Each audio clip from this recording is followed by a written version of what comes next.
In the Paul's Mission video that I did, I went over the places that Paul went to preach the gospel and against the worship of false gods such as Zeus, Hermes, Artemis, which are the ones mentioned in the book of Acts. A commenter on that video asked, "Can you do the same research regarding the 7 churches in Revelation and perhaps why John picked them? Do they have a connection to the occult as well?" And I myself struggle with comprehending parts of the Bible, especially Revelation, but I'm going to do my best. Those were where the 7 churches were located in Turkey here. You see it on the map on the west border. And those areas were pagan, as were most cities back then, because that was the religion prior to Jesus' gospel being preached.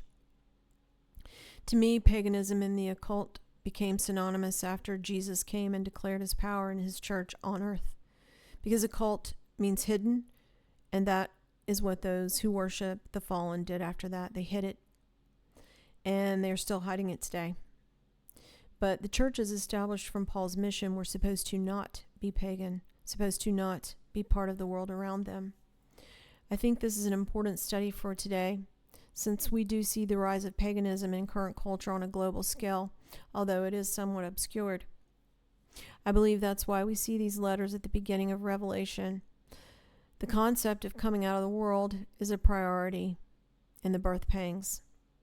In Revelation 1:11 it says, "An angel of the Lord visited John on Patmos with a message from Jesus and told him to write down what he saw in the vision he was given and send it to the 7 churches." So there it is at the beginning of Revelation. So we want to pay attention to this.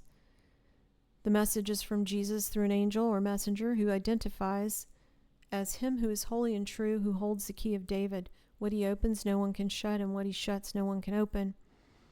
And then the angel names the 7 churches: Ephesus, Smyrna, Pergamos, Thyatira, Sardis, Philadelphia, and Laodicea. These were the churches of that time in the cities of the Roman province of Asia Minor, which is present-day Turkey. And this was the mission field of the Apostle Paul. It mentions Galatia. In the letters, 2 of the churches had specific complaints regarding idolatry and false god worship. Those were Pergamos, and their complaint was tolerance of Baal, idolatry and immorality. Thyatira's complaint was tolerance of Jezebel, idolatry and immorality. And it seems these were the 2 closest to Greece geographically, so I guess that makes sense. But let's look at Pergamos first. Pergamos means height or elevation and represents the period of Christian history following the conversion of the Emperor Constantine to Christianity and the setting up of the full union of church and state. The church, which formerly was persecuted but gradually grew wealth and armies of imperial Rome, receiving wealth from the world and from heathenism. Many of the heathen rites and ceremonies were gradually introduced into the church as Christian and are still evident in certain circles of organized Christianity. In Revelation 2:3 it says, "I know your works and where you dwell and where Satan's throne is, and you hold fast to my name and did not deny my faith even in the days of Antipas, my witness, my faithful one, who was killed among you, where Satan dwells." In Acts 14 we read about Lystra, where Paul and Barnabas healed the lame man, and the people there thought that Paul and Barnabas were Hermes and Zeus, because that's who they were worshiping. And it also says in Acts that the priest of Zeus, whose temple was just outside the city, brought bulls and wreaths to the city gates because he and the crowd wanted to offer sacrifices to Paul and Barnabas. Many scholars believe that the throne of Satan is a reference to the great altar of Pergamon, which is located on the Acropolis of the city, but that altar is now housed in the Pergamon Museum in Berlin, Germany, and this is it. The altar is considered one of the most important monuments from the Greco-Roman world. The altar had a hollow bronze bull at the top that was used for human sacrifice. The people of Pergamum worshiped Zeus, the chief god of the Olympian gods, as well as the Roman emperor. Some people say also that Obama stage that he gave his acceptance speech on was modeled after that altar of Zeus. and also one that Hitler used during his time. Now Thyatira. In Acts 16, Paul persuades a woman named Lydia, who was a dealer in purple cloth. The Lord opened her heart to respond to Paul's message. It doesn't say that the woman was Phoenician, but it was the Phoenicians who were famous for selling Tyrian purple and a rare expensive dye that they extracted from shellfish, and they sold that to the ancient Greeks, Persians, Byzantines, and the Roman Empire. The Romans used it as a symbol of status and imperial authority. The Phoenicians selling Tyrian purple helped them build a vast trading empire. The Phoenicians were seafarers, and I always think of pirates. They were pagan. Regarding Jezebel, the complaint against Jezebel. In the Bible, Jezebel, a woman who led the church in Thyatira into immorality and idolatry, is described in Revelation 2:18 through 29. Jezebel is labeled as a religious teacher in the church. Jesus' message to the church in Thyatira was that he would punish Jezebel and her followers. Now Ephesus. In Acts 19, we read about the riots in Ephesus, where the silversmith made silver shrines to Artemis and wanted Paul and the apostles punished for preaching the gospel. Artemis is the Greek equivalent of the Roman Diana. So yes, Ephesus was also pagan, and I covered Ephesus in detail in the Paul's Mission video. Sardis was the capital of the ancient kingdom of Lydia and a wealthy and important trading commercial center. As a pagan city, Sardis was home to the well-known Temple of Artemis, which still exists today in ruins. The church at Sardis was surrounded by paganism and idolatry, but failed to stand out amidst the darkness. Although they appeared spiritual on the outside, Jesus knew their hearts, and he rebuked them in Revelation 3:1. It says, "I know your deeds. You have a reputation of being alive, but you're dead." Jesus said he would come like a thief at an unknown time to bring judgment upon Sardis unexpectedly. Laodicea.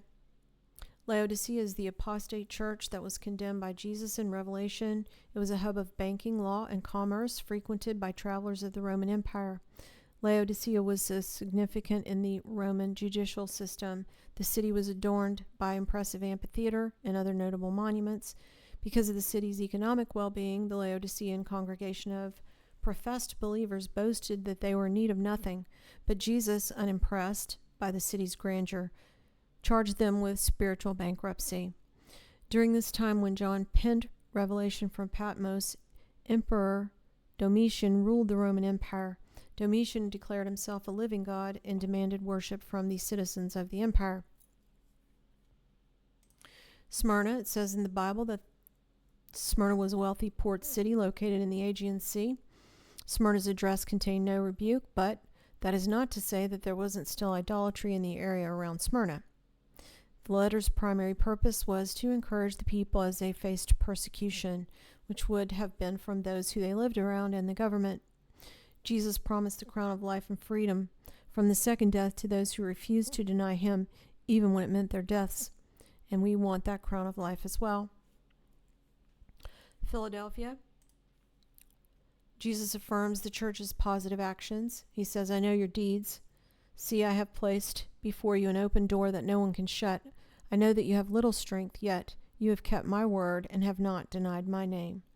The church of Philadelphia was weak in some respects, yet they had remained faithful in the face of trial. Because of this, the Lord promises them an open door of blessing.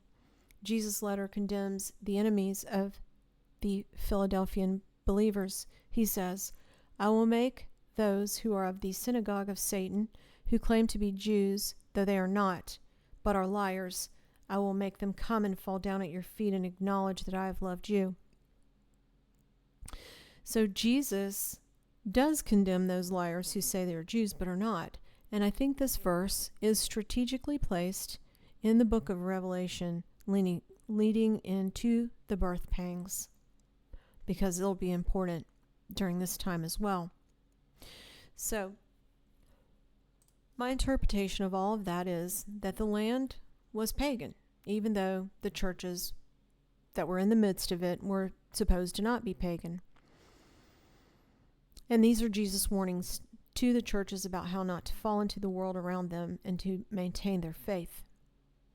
But I also see this as a warning to us, the church, since that time, but especially in the last days, which is why I believe it was included in the book of Revelation at the beginning, because it will be even more relevant in the last days and the birth pangs. Coming out of this world is not easy, because we still live in it for now. As we read in the Bible, it was even difficult for the disciples. We have families and other relationships with people who are still in the world, and we have responsibilities in the world. But our priority is to represent Jesus. I personally do not always know how to do that. I have to pray about it. And I need to read the Bible more, especially the New Testament, to see what Jesus said about how to do that.